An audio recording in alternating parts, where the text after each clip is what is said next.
Pessoal da torcida tricolor, o São Paulo vem enfrentar o Atlético Paranaense aqui em casa, no Morumbi, precisando da vitória porque o G4 está embolado. O São Paulo não briga mais por título, briga pela classificação direta para a Libertadores. E está numa pressão muito grande, está muito complicado, porque o São Paulo tem um elenco muito frágil. A gente já tinha criticado o elenco do São Paulo na montagem do Raí, porque o elenco do São Paulo tem um meia que é veterano, que é o Nenê, tem 37 anos e sequência de jogos, mas o São Paulo está jogando uma vez por semana, mas o Nenê, o gás que ele parecia ter, parece ter se exaurido no fim do primeiro turno. E o Nenê perdeu muito dessa qualidade, dessa capacidade técnica, justamente quando o São Paulo perdeu o seu principal jogador, que era um dos principais jogadores do campeonato, o Everton. E aí vamos falar de elenco mais uma vez. O Everton não tinha nenhum reserva, não tem nenhum reserva imediato, não tem nenhum jogador no elenco e nem na base com as características do Everton. Então o São Paulo perdeu o Everton, só tem o Rojas para escoar a bola, o Nenê caiu de produção, o Reinaldo caiu de produção e o Diego Souza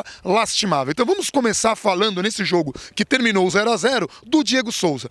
Terceiro jogo que o Diego Souza perde um gol feito sem goleiro embaixo da trave. Ele fez isso contra o Botafogo no último minuto que daria vitória para o São Paulo. Ele fez isso contra o Inter, numa situação que o Inter estava vencendo o jogo por 2-1 e era o melhor momento do São Paulo na partida.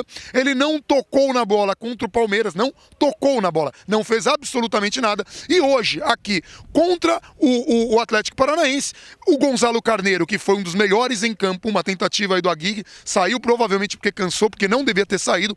O Gonzalo Carneiro fez uma jogada, cruzou na medida, o Diego Souza errou o tempo da bola. Ele pula antes do cruzamento, ele erra o tempo da bola e cabeceia por cima sem goleiro. Era um gol que poderia mudar completamente a história do jogo. Quer dizer, ia mudar a história do jogo porque o jogo acabou 0-0. O Gonzalo Carneiro foi um dos destaques, o Luan foi outro destaque. O Aguirre, gente, por mais que todo mundo fale, mas o Aguirre não muda, é um técnico de um esquema só. O Aguirre hoje jogou no 4-4-2, com o Luan, que foi um acerto, e o Gonzalo Carneiro, que foi outro acerto.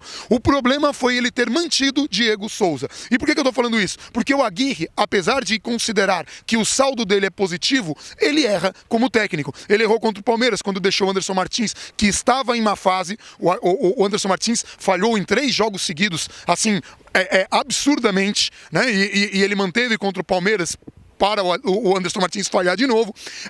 Ele erra às vezes porque ele não tem tantas peças assim. O Diego Aguirre não é um técnico infalível, mas o saldo dele é muito positivo. Aliás, hoje a gente só conseguiu falar com o Hudson, só conseguiu captar o Hudson, porque só Reinaldo e Hudson passaram pela zona mista. Mas o Reinaldo falou uma coisa muito importante. Ele falou, nós chegamos onde chegamos com o trabalho de Diego Aguirre. Agora o cara não presta, não é questão de não prestar. Vamos repetir como está o elenco do São Paulo. A gente não tem goleiro.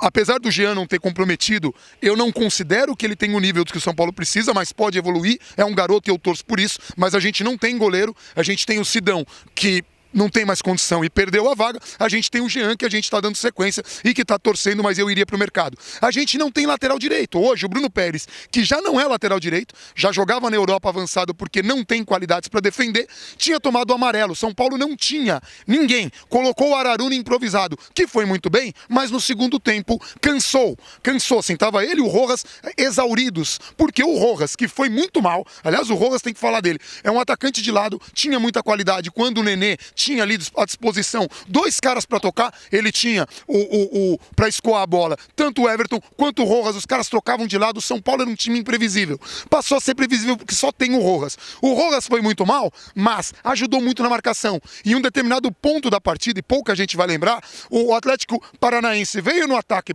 pela esquerda e o Rojas foi até a defesa e desarmou o cara, evitando o que poderia ser o gol do Atlético, aumentar a tragédia e tudo mais. Então, voltando a repetir, o São Paulo não tem reservas para os atacantes de lado. Só tem o Everton e o Rojas, e o Everton machucou, não tem nenhum outro jogador. O São Paulo não tem laterais com capacidade de defender. O único do elenco é o Edmar. E o outro tem que improvisar, ou o Rodrigo Caio ou o Araruna. Para nossa sorte, hoje foi o Araruna e ele foi muito bem. E deve se confirmar, quando o Aguirre precisar de um lateral defensivo, não é sempre, deve ser utilizado titular, porque não jogou mal. Mas o time do São Paulo peca na frente. Hoje jogou no 4-4-2, com Gonzalo Carneiro e Diego Souza se revezando, né? Hora um era meia, hora o outro era atacante e vice-versa. A diferença é o seguinte, quando o Gonzalo Carneiro estava de meia, a bola chegava no Diego Souza e ele desperdiçava. Quando o Diego Souza era meia, a bola não chegava para o Gonzalo Carneiro. Aí no segundo tempo, quando o Nenê entrou no campo, a minha expectativa era que o Gonzalo Carneiro conseguisse finalmente receber alguma bola na condição de atacante. Só que provavelmente por estar cansado, o Aguirre tirou ele e colocou o Trellis. Então a gente não teve esse teste. Eu daria agora uma oportunidade pro Nenê na próxima partida e manteria o Diego Souza no banco, ou para ver se recupera o futebol, para ver se recupera, enfim, um futebol que eu nem vejo tanto potencial assim, mas que pelo menos ele era efetivo, ele fazia gols. Agora nem isso. Então assim, por que eu tô fazendo esse discurso todo? Porque nem tudo é culpa do técnico. Ah, o técnico não usa base. Gente, ele usou Araruna, ele usou Luan, ele usou no ano Shailon, ele usou Lucas Fernandes, e muitos desses jogadores, quando não renderam, já foram massacrados pela torcida. Ele usou o Brenner, que saiu no jogo contra o Paraná, um jogo de pouca importância, saiu chorando porque sentiu a pressão. Gente, se tivesse na base, esses jogadores estivessem se destacando tanto, o Jardine é o cara que mais conhece esse elenco, e mais conhece esse elenco de base, mais conhece. Se tivesse alguém pronto, estaria no time. O São Paulo não tem jogadores. O erro foi na montagem de elenco. E quando a gente fala o erro foi na montagem de elenco, a gente não tá pedindo a cabeça de ninguém. Até porque o cara que montou esse time foi o Raí. E o Raí é o cara mais bem intencionado e competente. Só que ele errou.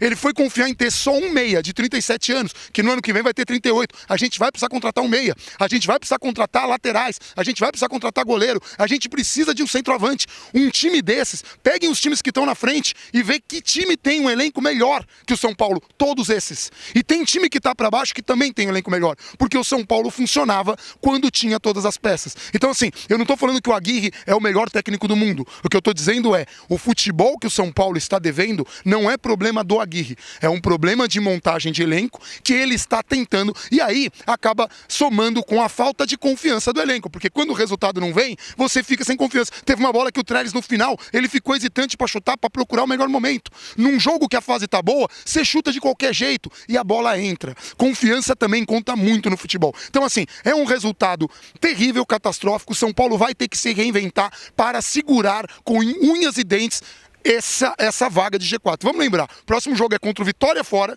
e depois a gente vai pegar aquela sequência da morte. Flamengo, que está numa fase excelente com o Dorival Júnior, aquele que a gente mandou embora daqui, mas que está indo bem com o Flamengo e que tem melhor elenco que a gente. A gente tem Corinthians em casa, na casa deles. O Corinthians fora, com aquele tabu que a gente tem que enfrentar de não ter vencido lá ainda. A gente vai ter depois Grêmio, que vai estar, se chegar na final da Libertadores, a 2 semanas da segunda partida da final, ou seja, não tem por que se poupar, e o Cruzeiro, que já foi campeão da Copa do Brasil, também não tem motivos para se poupar, ou seja, o São Paulo só vai pegar pedreira. Qual que é a nossa esperança? Minha esperança? A minha esperança é que o Everton retorne contra o Flamengo, que ele já tenha condições contra o Flamengo para que o São Paulo tenha mais opção, mas está faltando peças. O Aguirre está olhando para a base para procurar soluções como foi o Luan, e a gente vai ver. Hoje foram apenas 13 mil torcedores, muitos torcedores perderam talvez a confiança no time, não sei. O que eu posso dizer é, torcida faz diferença. Quem puder vir e que venha para apoiar, que venha para torcer, que venha pelo espetáculo, que é o jogo de futebol, mesmo na fase que for, tá, fica aí o convite, porque a gente vai ter bons jogos em casa, e eu acredito de verdade que esse time tem poder e capacidade de reação. Hoje foi horrível, hoje teve vaias, o futebol foi horroroso, não estou isentando ninguém, apesar da boa partida do Luan e do Gonzalo Carneiro, mas esse time é para produzir mais, e tem condições, vai ter que recuperar a confiança e recuperar o futebol para essas próximas rodadas. Então, enfim, fiquem aí com a captação que a gente fez aí das perguntas do Hudson e... Hã? Ah, tá. Ah, é, sim. Ah, boa, obrigado. E fica aqui um registro de uma cena lamentável.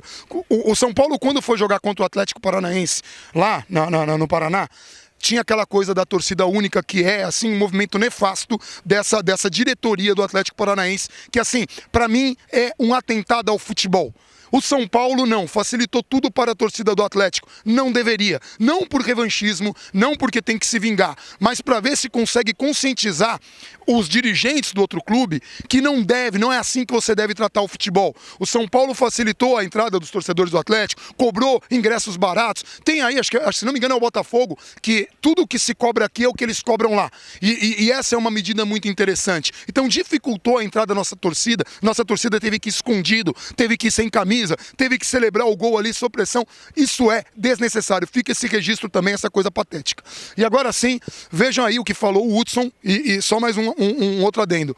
Apenas Reinaldo e Hudson pararam. Tá? O Reinaldo defendeu o Diego Aguirre, a gente não conseguiu pegar porque estava uma muvuca, mas ele falou, chegamos aqui por conta do trabalho do Diego Aguirre. Não dá para falar agora que ele é o pior técnico do mundo. O Aguirre é o responsável. Foi a melhor frase do Reinaldo ali para explicar esse momento. E falamos com o Hudson, vocês vão ver. Um abração para todo mundo e vamos São Paulo. Vocês até procuram, mas não tem muito o que falar, né, Hudson? Tem hora que no futebol você tem que falar o menos possível e fazer, né? E é isso que a gente tem procurado trabalhar para procurar fazer dentro de campo nos jogos. Infelizmente hoje mais uma vez a gente não conseguiu e tem que levantar a cabeça para o próximo jogo contra o Vitória, buscar aquela retomada, aquele caminho, aquela confiança que a equipe tanto tinha de definir jogadas com mais tranquilidade, estar mais compacto no sistema defensivo, não proporcionar tanta chance, enfim, acho que um time que o São Paulo já foi e deixou cair um pouco e precisa retomar. Acho que isso já é senso comum no grupo e está todo mundo trabalhando para voltar a isso. Só pode ser uma, por favor. Muitos torcedores levantam as várias hipóteses que o time perdeu. Everton fora, o time decaiu fisicamente. E uma das hipóteses é que o ambiente no grupo não é mais o mesmo. E eu vi lá que havia um ambiente realmente na época das vitórias muito tranquilo. Era até um dos motivos que vocês alegavam pela boa campanha, o ambiente. Teve algo que modificou o ambiente do São Paulo que talvez colabore com essa baixa? Não, Edu. As vitórias, elas trazem um bom ambiente automaticamente. Acho que o futebol é feito de vitórias, de resultados positivos, que aumenta a confiança dos jogadores e proporcionalmente no dia a dia o ambiente fica ótimo. E quando a gente começa a tropeçar um jogo, um outro, que às vezes era para ter ganho, para ter feito 3 pontos, empata dentro de casa, um confronto direto que era tão importante para a gente perde também. Então é claro que a cabeça dos jogadores dá uma caída, a gente fica um pouco mais triste, o ambiente muda um pouco, mas nada de problema interno, nada de uma situação que ocorreu para que isso. Unicamente os resultados que deixaram o menino dentro de campo.